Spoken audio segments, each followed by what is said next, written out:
Assalamualaikum warahmatullahi wabarakatuh. Selamat pagi anak-anakku yang kusayangi. Kembali lagi kita dalam pembelajaran kimia. Untuk kelas 11 hari ini kita akan membahas tentang konsep laju reaksi. Oke, jika kalian mengendarai sepeda motor atau mobil, kalian bisa memantau berapa kecepatan motor atau mobil yang kalian kendarai. Misal pada speedometer kendaraan kalian menunjukkan angka 60 km per jam. Apakah sepanjang 60 km kecepatannya sama terus? Tentunya tidak ya. Kadang lebih cepat, kadang lebih lambat. Nah, 60 km per jam itu adalah kecepatan rata-rata. Nah, bagaimana dengan laju suatu reaksi? Apakah reaksi memiliki laju? Bagaimana cara mengukurnya? Padahal zat-zat yang bereaksi itu tidak berpindah tempat. Nah, untuk suatu reaksi yang kita perhatikan itu adalah apa yang mengalami perubahan pada reaksi tersebut. Misalnya, reaksi antara pualam CaCO3 dengan HCl. Persamaan reaksinya adalah CaCO3 ditambah 2HCl akan menghasilkan CaCl2, CO2, dan H2O. Nah, apa yang dapat kita amati dalam reaksi ini? Misal kita mengamati pualam yang lama-kelamaan berkurang. Tentunya ini sulit ya kita dapatkan datanya karena pualam itu adalah zat padat. Tidak mungkin setiap saat kita ambil untuk diukur atau ditimbang.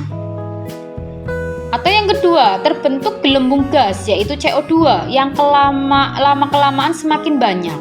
Nah, ini lebih mudah kita tulis datanya karena berupa gas yang dapat ditampung dalam gelas ukur dan bisa kita catat setiap saat. Contoh hasil pengukuran gas CO2 dalam reaksi pualam yang direaksikan dengan HCl. Misalnya detik ke-0 volumenya 0, detik ke-10 volumenya 2 mili, detik ke-20 volumenya 5 mili, detik ke-30 volume gasnya 7 mili, dan detik ke-40 volume gasnya 8 mili. Berarti kan terukur volume dari gas CO2 ini. Sehingga kita dapat menentukan laju rata-rata pembentukan gas CO2 pada 10 detik pertama. Berarti 2 kurangi 0 volumenya dikurangi 10 kurangi 0 detik. 10 detik pertama itu ketemunya 0,2 mili per detik ya. Kemudian 10 detik kedua juga begitu, 30 detik pertama juga begitu. Nah, berarti kan terukur ya pengukuran gasnya. Maka di sini yang dikatakan pengertian laju reaksi atau V, laju reaksi ini menyatakan berkurangnya konsentrasi pereaksi atau reaktan tiap satuan waktu. Atau boleh juga bertambahnya konsentrasi hasil reaksi tiap satuan waktu. Contohnya, kalau ada reaksi A menjadi 2B, maka laju reaksi A atau VA menyatakan berkurangnya A atau konsentrasi A tiap satuan waktu.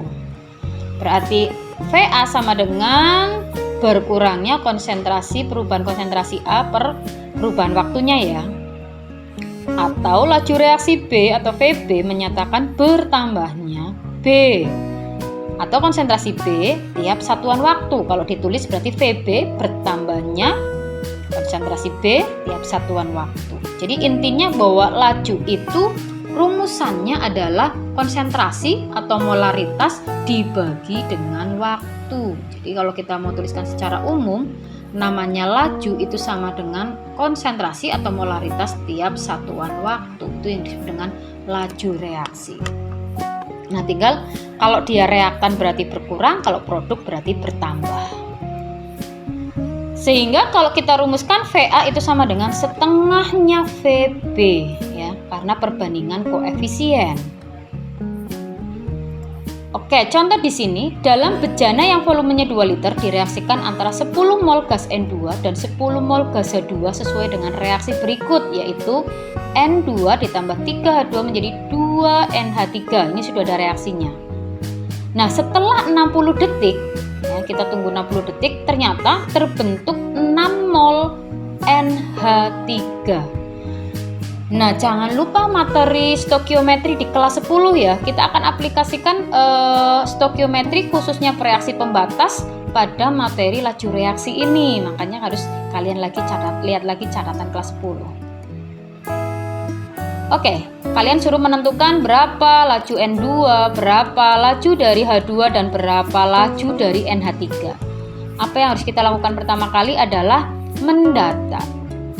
Apakah zat ini mula-mula berapa mol, bereaksinya berapa, setelah 60 detik berapa. Oke, sesuai data di sini, laju mol mula-mula dari N2 dan H2 adalah 10 mol. Kita masukkan mula-mulanya N2 dan mula-mulanya H2, 10 mol. Kemudian setelah 60 detik ternyata ada 6 mol NH3. Kita tulis di sini, setelah 60 detik ternyata ada 6 mol. Berarti kalau begitu, yang bereaksi kan juga 6 mol ya, naik berarti kan tetap 6 mol. Kenapa? Karena di sini kan mula-mulanya tidak ada. Kemudian, berapa mol H2? Ingat, pada saat yang bereaksi berarti berlaku perbandingan koefisien. Sehingga kalau berkoefisien 2 itu nilainya 6, 2 itu 6, berarti satunya berapa? Satunya 3, berarti kalau 3 ini di sini 9. Nah, pakai perbandingan koefisien. Sehingga di sini ada sisa 1 mol H2. Berapa molnya N2?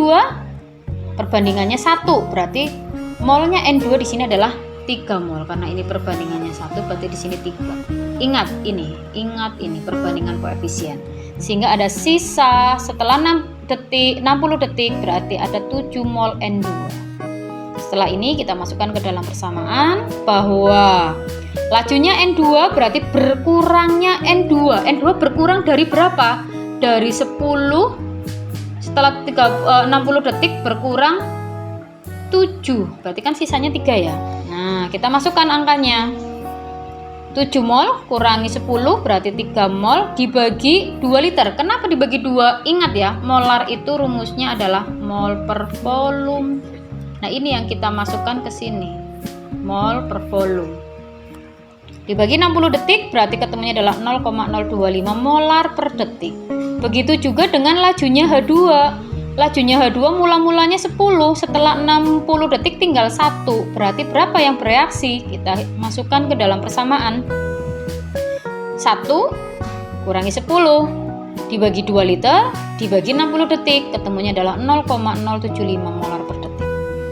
Kemudian begitu juga dengan NH3, berarti NH3 dari 6 mol yang terbentuk mula-mulanya 0 dibagi 2 liter dibagi 60 detik, ketemunya adalah 0,05 molar per detik. Kalau kita bandingkan antara lajunya N2, H2 dan NH3, perbandingannya ternyata adalah 1 banding 3 banding 2. Berarti ini sebenarnya kan sebanding dengan koefisien dari reaksi, yaitu 1. Di sini nggak ada kan, berarti artinya 1, 3, dan 2. Jadi kesimpulannya laju reaksi itu sebanding dengan koefisiennya. Nah, contoh soalnya di sini. Pada keadaan tertentu, kecepatan penguraian N2O4 menjadi NO2 adalah 4 kali 10 pangkat min 6 molar per detik. Hitung kecepatan pembentukan NO. Nah, di sini sudah diketahui laju dari N2O4 adalah 4 kali 10 pangkat min 6. Ingat ya bahwa laju itu sebanding dengan koefisien. Berarti kalau ditanya lajunya NO2 berarti kan 2 kali lipatnya. 2, ini koefisiennya 1 ya. Koefisien yang ditanya dibagi koefisien yang diketahui kali laju yang diketahui. Laju yang diketahui siapa? Lajunya N2O4. Berarti berapa nilainya? 4 kali 10 pangkat min 6. Berapa nilainya? 8 kali 10 pangkat min 6 molar per detik. Gitu ya. Jadi nanti kalau logikanya ya boleh kamu pakai 4 kali 10 pangkat min 6 itu nilai untuk 1. Ini untuk 1 ya. Kalau 2 berapa? Ya tinggal 2 kali lipatnya. Berarti kan 8 kali 10 pangkat min 6. Nah, ini kalau kita pakai perbandingan. Tinggal dibandingkan saja. Atau contoh soal yang kedua di sini. Dalam bejana yang volumenya 5 liter direaksikan 14 mol. Ini sama seperti yang tadi kita bicarakan ya. Nah, ini yang ditanyakan berapa lajunya NH3, O2, NO, dan H2O. Oke, kita harus tulis dulu persamaannya di sini. 4NH3 ditambah 5O2 jadi 4NO ditambah 6H2O. Kita pakai mula reaksi, terus setelah berapa detik di sini? Setelah 100 detik. Berarti setelah 100 detik di sini ya. Oke, mula-mulanya berapa? NH3-nya 14 mol kita masukkan. Kemudian O2-nya juga 14 mol kita masukkan juga. Nah, ternyata setelah 100 detik NH3-nya tersisa 8 mol. Nah, ini sisa di sini. Nah, 8 mol.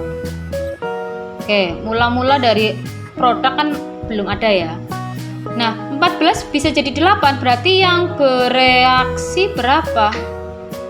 Yang bereaksi adalah 6 ya, 6 mol. Dengan koefisien 4 ini 6 mol, berarti berkoefisien 5 berapa? 4 berarti kan di situ 1,5 kalinya ya, 1,5 kali 5 berarti 7,5. 4 berarti tetap 6 mol. 6 berarti berapa? 6 berarti 9. Nah, ini kita masukkan di sini. Nah, di sini berarti 7,5 berarti 6,5. Nah, kalau sudah, kita cari laju dari NH3. Laju NH3 berarti sama dengan konsentrasi, berkurangnya konsentrasi NH3 dibagi waktu. Ya, bagi waktu. Konsentrasi NH3 yang bereaksi berarti berapa? Ini 14 kurangi 8 ya. Berarti 6 mol dibagi volumenya berapa? 5 dibagi waktunya 100. Berarti 6/5 itu adalah 1,2 dibagi 100. Berarti sama saja 1,2 kali 10 pangkat min 2. Apa? Molar per detik. Nah, kalau laju NH3 sudah ada, berarti laju yang lain tinggal pakai perbandingan.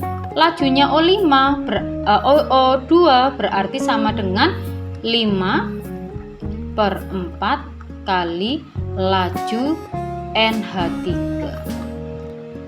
Nah, kamu hitung ya. Kemudian lajunya NO berarti sama kan koefisiennya dengan NH3, ya berarti sama.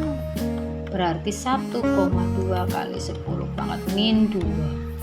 Kemudian lajunya siapa yang terakhir? Lajunya H2O. Berarti kita pakai perbandingan koefisien. Koefisien yang ditanya 6 dibagi koefisien yang diketahui berapa? 4 kali laju yang diketahui. Lajunya siapa? Lajunya NH3.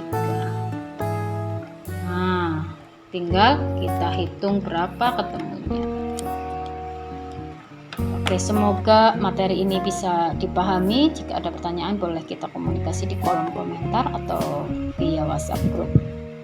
Terima kasih semuanya atas perhatiannya. Assalamualaikum warahmatullahi wabarakatuh.